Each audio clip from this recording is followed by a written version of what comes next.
بسم اللہ الرحمن الرحیم. پروگرام مکالمہ کے ساتھ میں ہوں عمیر بن ریاض اور میرے ساتھ میرے شریک میزبان ہیں قاضی محمد یاسر اور ضمیر لغاری.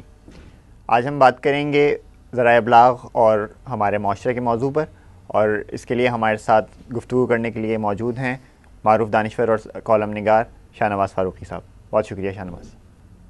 گفتگو کا آغاز کرتے ہیں. شاہ نواز صاحب، یہ فرمائیے کہ ذرائع ابلاغ کی کیا اہمیت ہے انسانی معاشرے میں، اور مثلا اس کا کیا کردار ہو سکتا ہے اس کی ایولیوشن میں، اس کی ڈیولپمنٹ میں؟ جی بہت شکریہ. اس سوال کے جواب کے دو پہلو ہیں. ایک پہلو تو اس کا یہ ہے کہ ایچ جی ویلز نے کہیں کہا ہے کہ سلطنت روما اس لیے زوال پذیر ہو گئی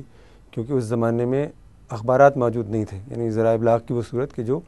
ذرائع ابلاغ کی بنیاد سمجھی جاتی ہے وہ موجود نہیں تھی. سلطنت روما بہت بڑی تھی، اس کا جغرافیہ بہت وسیع تھا، اور جو مرکز تھا، سیاسی مرکز تھا، اس سے جو اطلاع ریاست کے مختلف حصوں میں جاتی تھی اس کو وہاں تک پہنچنے میں بہت وقت لگ جاتا تھا، اس کا نتیجہ یہ ہوا کہ جو نظم و نسق ہے اس کو برقرار رکھنا دشوار ہو گیا اور انارکی کی صورتحال پیدا ہو گئی، اور پوری جو گویا سلطنت تھی وہ بکھر کر رہ گئی. تو یہ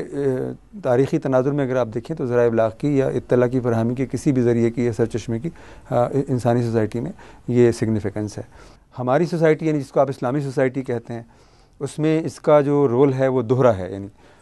ایک وہ پہلو جس کی نشاندہی ایچ جی ویلز نے کی ہے، اور اس کا دوسرا اسپیکٹ یہ ہے کہ مثلا یہ جو لفظ صحافت آپ استعمال کرتے ہیں، یہ لفظ صحیفہ سے نکلا ہے، اور صحیفہ ہمارے ہاں آسمانی کتاب کو کہتے ہیں. تو اس کا مطلب یہ ہوا کہ صحافت ہماری تاریخ میں ایک ایسی چیز ہے کہ جس کا تعلق کسی نہ کسی عنوان سے الہام کی روایت سے یا وحی کی روایت سے ہے. اور آپ سب جانتے ہیں کہ وحی کی روایت یا الہام کی روایت جو ہے وہ صداقت کی روایت ہے، ٹروتھ کی روایت ہے، اس کی علمبرداری کی روایت ہے. اور جو اسلامی سوسائٹی ہے وہ اس بات پر بہت زیادہ اصرار کرتی ہے کہ ہماری انفرادی زندگی بھی اور ہماری اجتماعی زندگی بھی صداقت مرکز ہونی چاہیے، یعنی اس کا مرکز صداقت ہونی چاہیے، ٹروتھ کے گرد ہماری پوری زندگی کو گھومنا چاہیے. تو اس اعتبار سے ہمارے معاشرے میں ذرائع ابلاغ کا وہ رول بھی ہے کہ وہ اطلاع کی فراہمی کا ذریعہ ہے، اور دوسری جانب وہ صداقت کی علمبرداری اور اس کے فروغ کا بھی ذریعہ ہے. تو ہماری سوسائٹی میں اس کی اہمیت دو چند ہے. ہر چند کے دوسری جو سوسائٹیز ہیں اس میں بھی ٹروتھ جو ہے وہ اس کا ایک حصہ سمجھا جاتا ہے، لیکن اس پر اس طرح اصرار نہیں ہے ان کے ہاں جس طرح سے کہ ہمارے ہاں اصرار ہے. یعنی وہاں ٹروتھ کے معنی جو ہیں وہ پولیٹیکل ہو گئے ہیں یا سوشل ہو گئے ہیں یا اکنامیکل ہو گئے ہیں، لیکن ہمارے ہاں جو ٹروتھ ہے اس کا مفہوم میٹا فزیکل بھی ہے اور سوشل بھی ہے، اور یعنی آپ کہہ لیجئے کہ اس کا تعلق ہماری سائیکی سے بھی ہے، ہماری انڈیویجول لائف سے بھی ہے، اور ہماری اجتماعی زندگی سے بھی ہے. تو یہ اس کا رول ہے. اچھا، یہ ماضی میں کوئی اس طرح کی مثلا یہ تو اس طرح کا کوئی کردار رہا ہے ہمارے یہاں جو پوری تاریخ ہے، اسلامی معاشروں کی تاریخ ہے، اس میں کوئی اس طرح کی کوئی مثال ہمیں ملتی ہے جہاں سے ہم اس کردار کو دیکھ سکیں، آئیڈیالائز کر سکیں؟ مثلا اسلامی معاشروں میں اس کی ایولیوشن کس طرح سے ہوئی ہے، کوئی ہے مثال ملتی ہے؟ نہیں، ہمارے یہاں ظاہر ہے کہ جیسے کہ میں نے آپ سے عرض کیا نا کہ اطلاع جو ہے ہمارے یہاں فی نفسہ ہی مقدس ہے، اور مطلب ظاہر ہے کہ اس پر بہت قرآن اور احادیث کے بہت حوالے اس پر ملتے ہیں کہ ہمیں سچ بولنا چاہیے اور سچی کی ہمیں علمبرداری کرنی چاہیے، اور کہا گیا کہ جب تمہارے پاس کوئی اطلاع لے کر آئے تو اس کی تصدیق کر لو، تاکہ ایسا نہ ہو کہ وہ اطلاع لانے والا فاسق ہو، جھوٹی ہو، تم ایک جھوٹی اطلاع پر یقین کر لو اور اس پر تم ایکٹ کرنے لگو. تو یہ مسلمانوں کے شائن شان نہیں ہے کہ وہ جھوٹی اطلاع فراہم کریں یا جھوٹی اطلاع کے اوپر کوئی ایکشن لیں. وہ تو ہمارے یہاں جو ٹروتھ ہے وہ ایک بیسک پرنسپل ہے انفرادی زندگی کا بھی اور اجتماعی زندگی کا بھی. اور میں نے آپ سے عرض کیا کہ ہمارے یہاں یہ اتنی سگنیفیکنٹ بات ہے کہ ہم اپنی زندگی کو تج سکتے ہیں لیکن ہم ٹروتھ سے جو ہے دستبردار نہیں ہو سکتے. یہ ہمارے یہاں ٹروتھ کی سگنیفیکنس ہے. شاہ صاحب، ایک جگہ آپ نے لکھا ہے کہ اطلاعات کا، انفارمیشن کا ہیضہ، یعنی کہ جیسے جو آج کل کی صورتحال ہے کہ ہر طرف اطلاعات ہیں، چاروں طرف اطلاعات ہیں، اور تو اس میں کہیں ایسا تو نہیں ہے کہ سچ جو ہے، جو اصل حقیقت ہے، جو فیکٹ ہے، وہ کہیں گم ہو جاتا ہے، وہ ریڈر تک یا ویور تک وہ پہنچ ہی نہیں پاتا؟ کہیں ایسا تو نہیں ہے آج کل؟ جی، اب یہ جو صورتحال ہے جس کو کہ آپ دیکھ رہے ہیں، جس کو آپ معلومات کا دھماکہ کہتے ہیں، آپ انفارمیشن ایکسپلوژن کہتے ہیں، اس میں جو صورتحال ہمارے سامنے آ رہی ہے یہ ہے کہ ایسا لگ رہا ہے کہ جیسے یعنی حقیقت کے دو پہلو ہیں. ایک وہ حقیقت کے جو ایکچولی وجود رکھتی ہے، ایکچول ریالٹی، اور ایک ورچوئل ریالٹی ہے. یعنی ایکچول ریالٹی وہ ہے کہ جس پر ہماری زندگی کو گوان ہونا چاہیے، لیکن ذرائع ابلاغ نے جو انفارمیشن کا ایکسپلوژن کیا ہے اس میں یہ بات بہت سگنیفیکنٹ ہو گئی ہے کہ اصل حقیقت پس منظر میں چلی گئی ہے اور ورچوئل ریالٹی نے اس کو ریپلیس کر دیا ہے، وہ آ کر ڈومینیٹ کرنے لگی ہے. اس کا مطلب کیا ہے؟ اس کا مطلب یہ ہے کہ اخبار جو کچھ کہتا ہے، ریڈیو جو کچھ کہتا ہے، ٹیلی ویژن جو کچھ کہتا ہے، بس وہی صداقت ہے، چاہے وہ جھوٹ بول رہا ہو. یعنی اس کی بہت اچھی مثالیں ہمیں مغربی معاشروں سے مل جاتی ہیں، اپنے معاشروں سے بھی مل جاتی ہیں. مثال کے طور پر آپ نے دیکھا کہ عراق کے خلاف جو جارحیت کی مغربی دنیا نے، اس کی بنیاد یہ تھی کہ صدام حسین کے پاس بڑے پیمانے پر تباہی پھیلانے والے ہتھیار ہیں، اور ساری دنیا کو بالآخر معلوم ہو ہی گیا کہ اس کے پاس کچھ بھی نہیں تھا. لیکن اس ایک جھوٹی اطلاع کی بنیاد پر انہوں نے اس کی ایک ایسی زبردست کیمپین ذرائع ابلاغ میں لانچ کی کہ پوری دنیا اس پر کنونس ہو گئی، اور بالخصوص جو مغربی دنیا ہے وہ تو ایٹ لیسٹ کنونس ہوئی گئی، اس کی غالب اکثریت کے اس کے پاس ہیں اور اس کے خلاف کارروائی ہونی چاہیے. تو یہ ہے وہ ورچوئل ریالٹی کہ جس نے ایکچوئل ریالٹی کو ریپلیس کر دیا ہے. تو جو ذرائع ابلاغ کا وہ ہے یعنی امپیکٹ ہے وہ ہماری زندگی میں بہت زیادہ بڑھ گیا ہے. اور میں اس کی مثال دیا کرتا ہوں اکثر کہ بھئی جیسے مثال کے طور پر آپ اخبار کی مثال لے لیجئے کہ اخبار میں صفحہ اول پر جو رپورٹ ہونے والی خبریں ہیں، اگر آپ ان کے امپیکٹ کا جائزہ لیں، مثلا جو 6 سرخی ہے اس کا امپیکٹ کچھ اور ہوتا ہے، 6 کالم کی خبر کا امپیکٹ کچھ اور ہوتا ہے، 4 کالم کی خبر کا امپیکٹ کچھ اور ہوتا ہے، 1 کالم کی خبر کا امپیکٹ کچھ اور ہوتا ہے. وہ خبر کہ جو آپ نے بینر ہیڈ لائن میں دی ہے، اگر آپ اس کو سنگل کالم میں رپورٹ کریں تو خبر وہی ہوگی، اس کے حقائق تبدیل نہیں ہوگی، لیکن اس کا امپیکٹ تبدیل ہو جائے گا. تو ذرائع ابلاغ نے یہ غیر معمولی حیثیت حاصل کر لی ہے کہ ان کی پریزنٹیشن وہ خود بجائے خود ٹروتھ بن گئی ہے. یعنی وہ چیز کہ جو شہ سرخی میں ہے وہ سب سے بڑی صداقت ہے آج کے دن کی، اور وہ چیز کہ جو ایک کالم میں رپورٹ ہوئی ہے، رپورٹ ہی نہیں ہوئی ہے، وہ ایگزسٹ ہی نہیں کرتی ہوئی ہے، اس کا کوئی وجود ہی نہیں ہے. تو اس میں یہ صورتحال ہے کہ ایک تو اس کا یہ زاویہ ہے، دوسرا زاویہ یہ ہے کہ اطلاعات کی بھرمار ہو گئی، یعنی اطلاعات کا سیلاب ہو گیا ہے. اور سیلاب کے بارے میں آپ جانتے ہیں، سیلاب کی ہولناک ترین بات یہ ہے کہ سیلاب میں ہر طرف پانی ہوتا ہے اور پینے کے لیے ایک بوند پانی نہیں ہوتا ہے. تو یہی اس وقت انفارمیشن کی کہ سیلاب کا عالم ہے کہ انفارمیشن بے پناہ ہے، لیکن اس میں معنی ندارد ہیں، معنی اس کے اندر موجود نہیں ہے، تعبیر اس کی کوئی موجود نہیں ہے. انفارمیشن علم اس وقت بنتی ہے جب آپ انفارمیشن کو باہم مربوط کر کے اس سے کوئی معنی پیدا کرتے ہیں، یعنی اس کی تعبیر سے انفارمیشن علم بنتی ہے.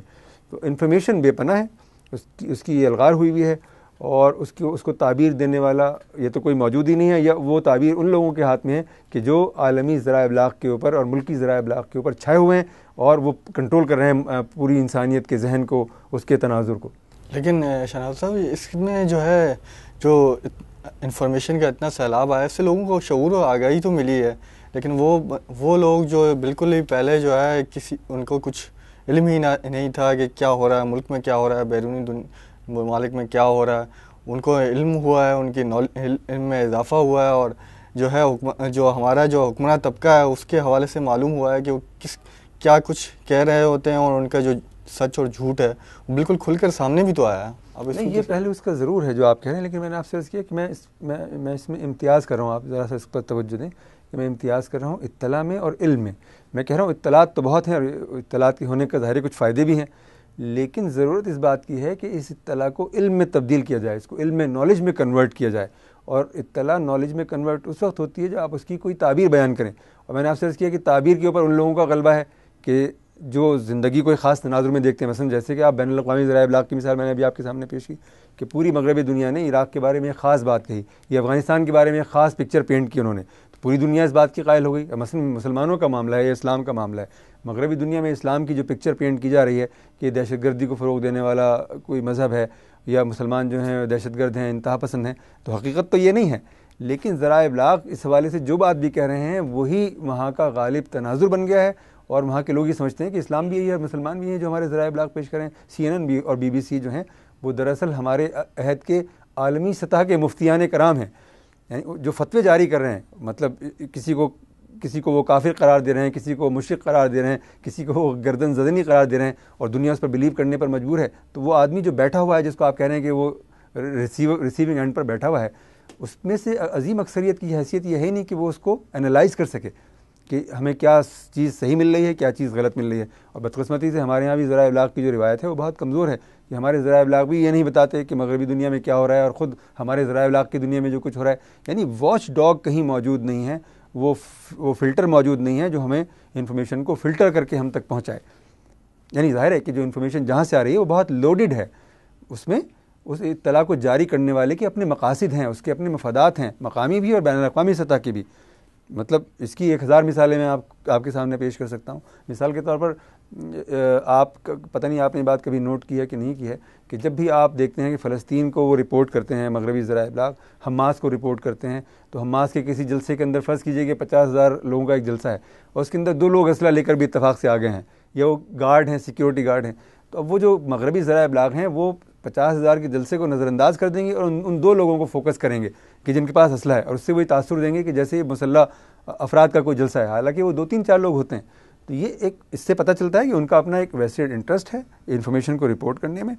پکچر کو رپورٹ کرنے میں، اور وہ ویسٹڈ انٹرسٹ ہمارے ذہنوں کے اوپر غالب آ جاتے ہیں. ہم سمجھتے ہیں دنیا اسی طرح جس طرح کے بیان کی جا رہی، پیش کی جا رہی. تو اطلاع کا ہونا محض کوئی امپورٹنٹ بات نہیں ہے، بلا شبہ اطلاع کے ہونے کے کچھ فائدے بھی ہیں جیسے کہ آپ نے کہا، لیکن اس میں نقصانات کے اور ضرر کے پہلو بھی بہت سارے ہیں. اچھا، عالمی ذرائع ابلاغ میں جو تعبیر کرنے والے بیٹھے ہیں، مثلا یہ کوئی کوآرڈینیٹڈ ایفرٹ، ہم لوگ کہتے ہیں سازش ہے اور یہودی سازش اور یہ یہودی غلبہ، یہ واقعی کوآرڈینیٹڈ ایفرٹ ہے، یہ دانستہ ہو رہا ہے، نادانستہ ہو رہا ہے، یا وہ ایک فلو چل رہا ہے تو اسی میں یہ جی اس میں سازش کا ایلیمنٹ بھی ہے ایک، اور اس میں ایک مسئلہ یہ بھی ہے کہ وہ دراصل ہمیں دیکھتے ہی اس تناظر میں ہسٹوریکلی یا کلچرلی یا ریلیجسلی وہ ہمیں دیکھتے ہی اسی طرح ویو ہمیں اسی طرح کرتے ہیں. یعنی جو مغربی دنیا کی اور مسلمانوں کی تاریخ ہے اس میں مغربی دنیا نے